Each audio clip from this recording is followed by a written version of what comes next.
نظام من فضلكم نظام نتيجة عن نتيجة إذن شاكو مركان أوسي رسمي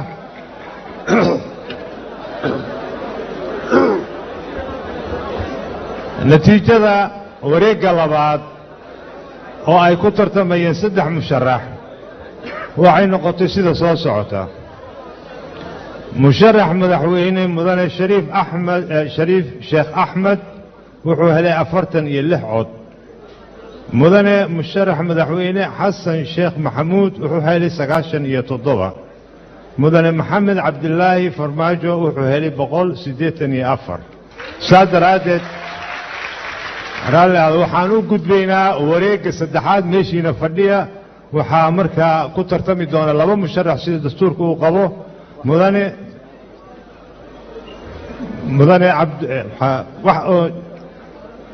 warqadaha la bixi wax xumaaday ma jiraan hal baaqatay mooyaane 327 cod baa si sax noqotay